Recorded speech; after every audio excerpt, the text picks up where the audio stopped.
On se retrouve dans cette vidéo pour parler de cette phrase « on se parle ». Pour l'instant, je sais que ça ne te parle pas, mais au fil de la vidéo, tu vas comprendre pourquoi. Alors, quelle femme n'aime pas entendre « allô bébé, après toi, on sort ce soir ». C'est une phrase qui a une énergie qu'on n'arrive pas à décrire facilement. Ce n'est qu'une sortie a priori, mais le bien que ça te fait d'entendre ton chéri te le dire, c'est pas du jeu, mais faites attention. C'est pas tous les chéris qui te disent ça qui doivent t'emmener à t'extasier. Le genre où la relation est très récente. C'est une période où chacun de vous cherche à impressionner l'autre. Mais des fois, des gens viennent avec des intentions que vous ne maîtrisez pas. Ils ont un projet que vous ne connaissez pas. Et vous pensez que toutes les relations se gèrent de la même manière. C'est bien pour ça que je vous conseille d'écouter mon podcast « Relations homme-femme, mode d'emploi ». Il est disponible, lisez la bio. L'homme te dit de te préparer. Et comme c'est une nouvelle relation, tu as vraiment envie d'en jeter, quoi. Tu veux l'impressionner, tu as envie que le gars soit fier de t'avoir choisi. Tu vas mettre le paquet. Des fois même, tu as une petite réserve de sous que tu vas utiliser pour aller t'acheter une perruque comme celle que j'ai mise chez Black Beauty Air. Super. Quand il te voit, il est convaincu. Ouais, tu es un pain. Il est fier. Direction resto, entrée, plat de résistance, dessert.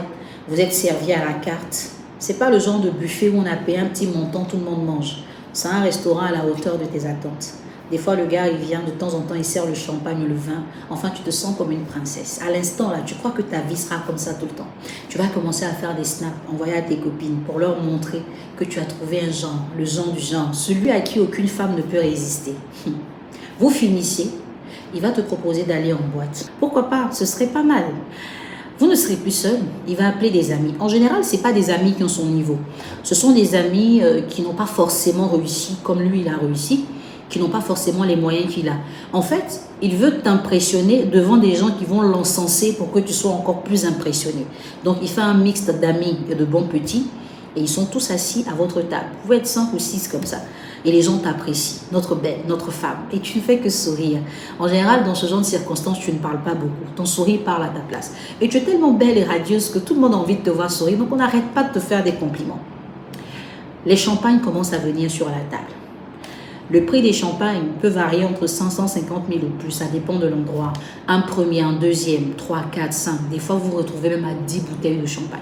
Et tu es fier de snapper. Des fois, dans la boîte, au moment de vous servir votre champagne, il est accueilli comme un prince dans un chariot avec des feux d'artifice dessus. Tout le monde regarde. C'est sur quelle table que ça part.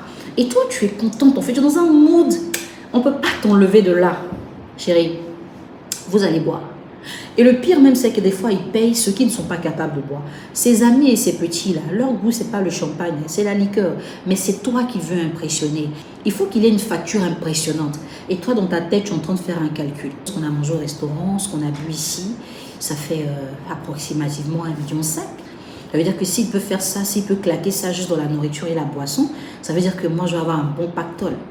Et après ça, direction résidence, hôtel ou sa maison. Vous allez passer une nuit torride. En vrai, tu veux aussi l'impressionner à ta façon. Parce que tu te dis qu'en toi, tout ce que tu peux mettre en valeur, à part ton corps, ce sont tes prouesses au lit.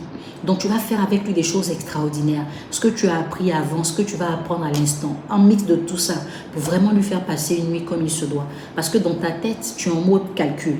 S'il avait prévu une somme, il doit l'augmenter après la nuit qu'on passe ensemble. Le matin au réveil, c'est des compliments. Et là, tu te sens comme une princesse dans son royaume. Enfin, tu as eu le bon. Certaines fois même, pendant que vous êtes encore ensemble, tellement tu as fait une projection sur les sous que tu as commencé à écrire aux gens à qui tu dois de façon très insolente pour leur dire « Demain à telle heure, passe chez moi ou je passe chez toi te remettre ton argent. » Tu es convaincu que tu auras les sous. Quand vous finissez, il te raccompagne. Au moment de monter dans le taxi, il te tend un billet de 10 000.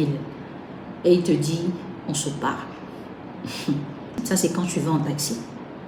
Mais quand il te dépose chez toi, vous restez quelques minutes dans la voiture à papoter et au moment où tu dois descendre, il te tend un billet de 10 000. Tu regardes l'argent, tu te refais le film de la soirée, tu commences à calculer tout ce qu'il a dépensé et tu te demandes pourquoi on peut te tendre 10 000 dans tout ce flou d'argent-là. En même temps, tu n'es pas venu gérer busy, c'est ton chéri. Tu dis que tu l'aimes, tu dis que tu es prête à tout pour lui, tu ne peux rien réclamer. Qu'est-ce que tu vas lui demander? Qu'est-ce qu'il y a à vendre sur toi qu'il a pris mais qu'il n'a pas payé au bon prix? Tu as mal au cœur. Tu regrettes tous les sourires, tu regrettes tout ce que tu as pu lui donner comme attraction. Et tu te dis, non mais attends. Mais qu'est-ce que tu peux faire? Tu vas descendre. Tu vas enfin rentrer chez toi. Il y en a qui vont carrément refuser. Dans la colère, descendre et puis montrer que, écoute, attends.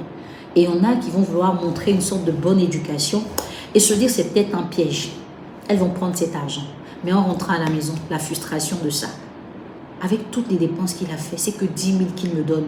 Là, tu commences à réévaluer. Des fois, même, tu appelles tes copines, tu te demandes, dis-moi, dans tel bar, là, dans telle boîte, là, les boissons sont à combien? Tu essaies de calculer, tu vois, et tu te dis, mais attends. Tu sais pourquoi il a fait ça? Ce qu'il a fait, c'est pour te maintenir en sa possession pendant une bonne période.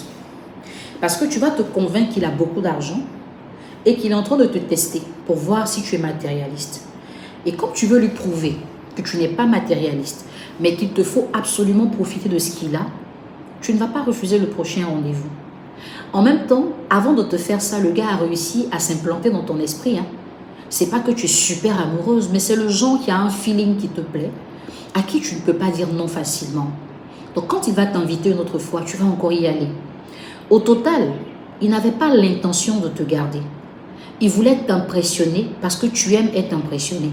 Tu es le genre de femme à ne donner de la valeur à un homme que quand il sent bon, quand il a une grosse voiture ou qu'il est bien habillé.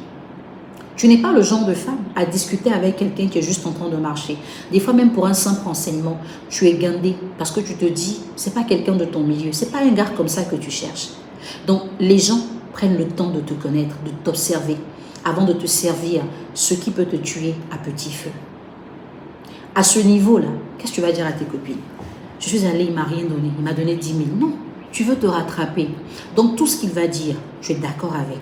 Tout ce qu'il veut que tu fasses, tu le feras. Un deuxième message que tu dois retenir, un homme qui a beaucoup de facilité à claquer autant de billets de banque en ta présence, sans te donner quelque chose de consistant, a compris que tu cherches à te mettre aux enchères. Quand il t'a dragué, ta façon de parler de toi et des hommes, il a compris que tu as un esprit qui est porté sur le matériel. Le matériel, il va te flasher avec. Des fois, c'est un business qu'il a fait. C'est juste le bénéfice qu'il a utilisé pour toi. Mais ce n'est pas de l'argent jeté par la fenêtre. Parce qu'il sait qu'il aura des moments de plaisir avec toi sur une période. Et quand toi, tu vas devenir accro, lui, il va disparaître. Quand toi, tu vas vouloir qu'il reste, il ne sera plus là. C'est un peu comme un challenge, un défi. Et je te le dis, il y a des gens à qui il ne faut pas lancer ce genre de défi. Moi, je ne suis qu'avec les gens d'un certain niveau. Moi, pour me draguer, il faut ci, il faut ça. Évite de trop parler, chérie. Parce que des fois, l'homme qui doit te rendre heureuse ne viendra pas dans les vêtements que tu as prévus. Il peut venir dans des vêtements non-name, mais il est venu pour mettre un nom sur votre relation. Celui qui va venir avec des appareils qui flashent, le bling-bling, il est là pour t'impressionner. Et pour t'impressionner, il pourrait dépenser beaucoup d'argent sans que toi tu en aies. Parce que oui, il y a des femmes qui sortent avec des millionnaires, mais elles n'ont même pas de millions dans leur compte en banque.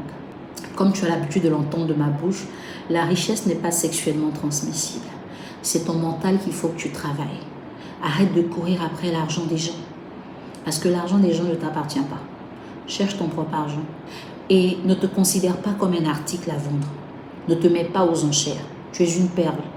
L'homme qui doit te posséder doit avoir des valeurs. Avec des valeurs, on peut avoir des objets de valeur.